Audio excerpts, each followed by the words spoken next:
The scene is set tonight, New Sarum, in the Crow neighborhood called the Sulphur Flats. Two kindred, possibly more, who knows who's really out there, are meeting at an abandoned Fire Station 17. One of those two is Bianca Cassidy, member of Clan Bruja.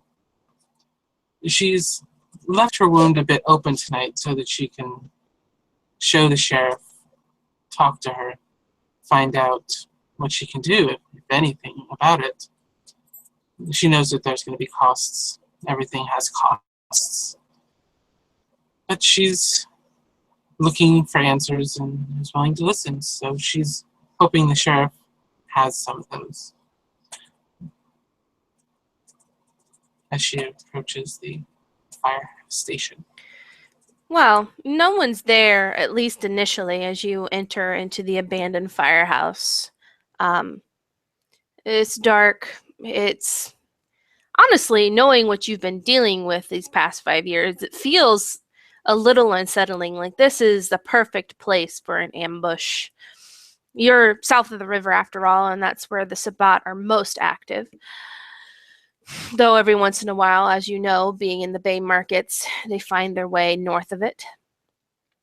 It's from the shadows that you see a tall, I suppose you could call her thin woman in dark clothes, maybe even a robe.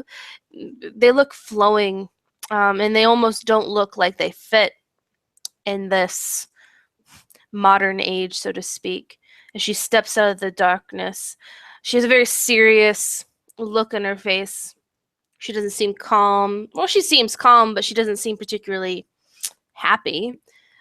She doesn't seem angry either.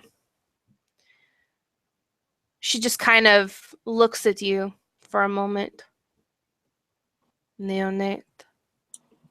Good evening, my sheriff.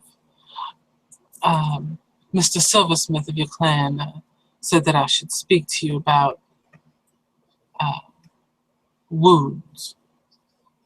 Silversmith.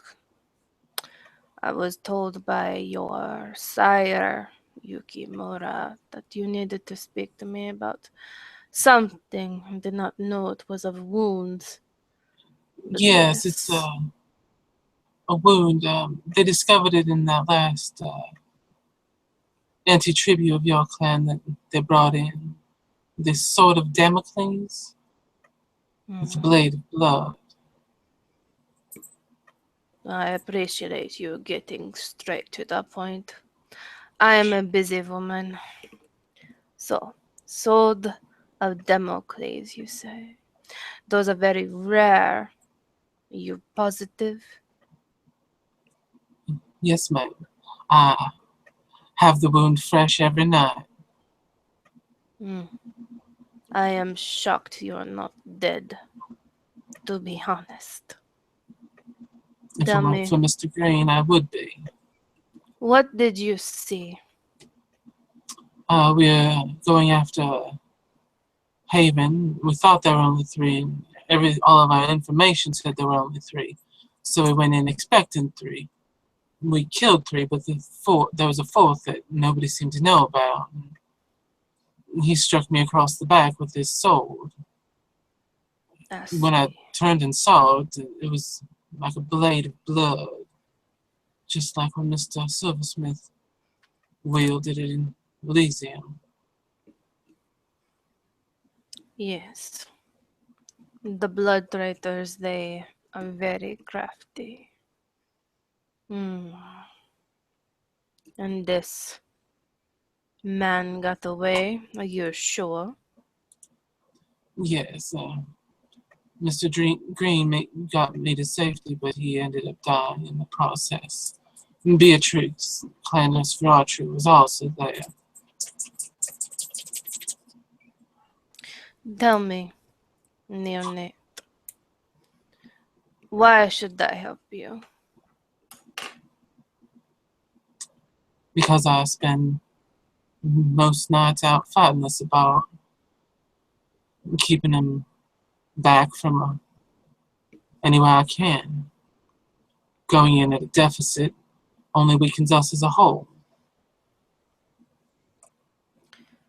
And what do you have that I could want?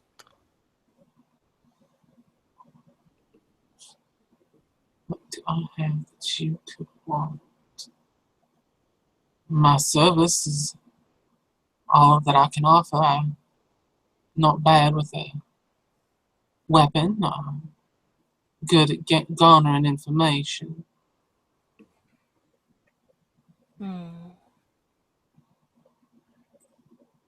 including interrogation. Interrogation. No, I don't believe I need help in that area. But services indeed. What can you tell me at this time of your fellow neonates? How do you feel about them? I can tell you quite a bit.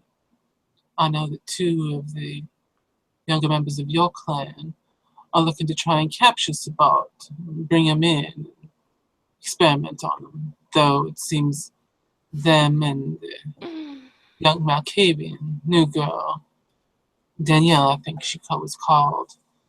None of them have even seen fighting as far as I can tell. I see.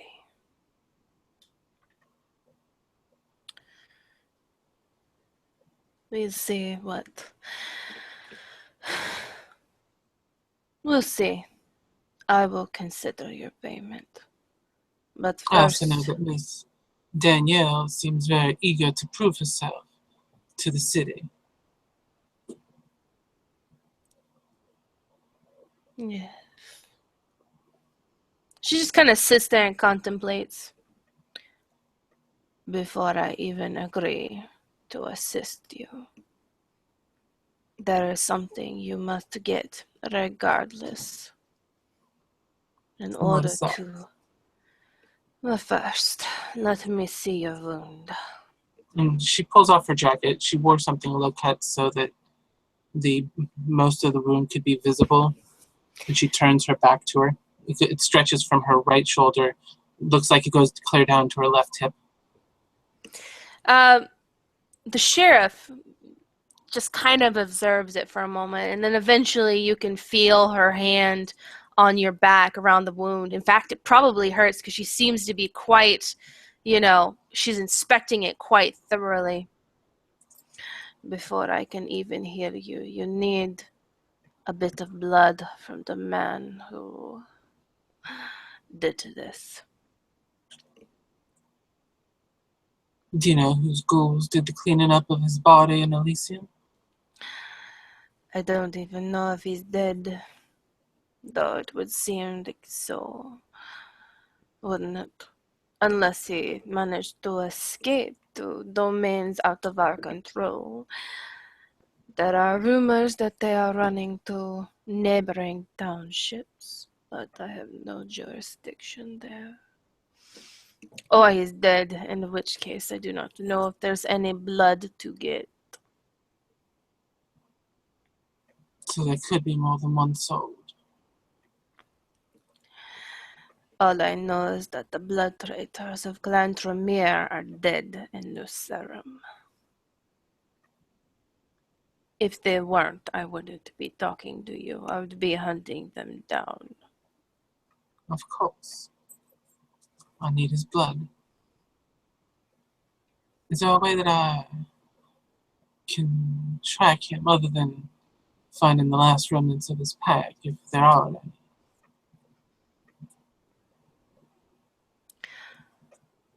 any? None that I know of without something of his. And we have nothing. Very well. I will begin my search in earnest. And I will consider your payment. Thank you, my sheriff. I will Good not day. keep you. I know you have much to do. And she gives a little kind of nodding bow and pulls her jacket back on. As she begins also healing up some of the wounds so that it's not quite so fresh and vivid as she makes her way out. The sheriff stands there again. She looks oddly menacing in her dark clothes in this poorly lit firehouse as you leave. Though she doesn't appear to be, again, she doesn't appear to be angry and or happy about anything. She just appears to have this neutral, contemplative look on her face. And as you leave, she proceeds to leave as well to continue her search of destroying the Sabbat scum in this city. And Bianca makes her way out into the night to do as is necessary for her. And that's where this scene will end.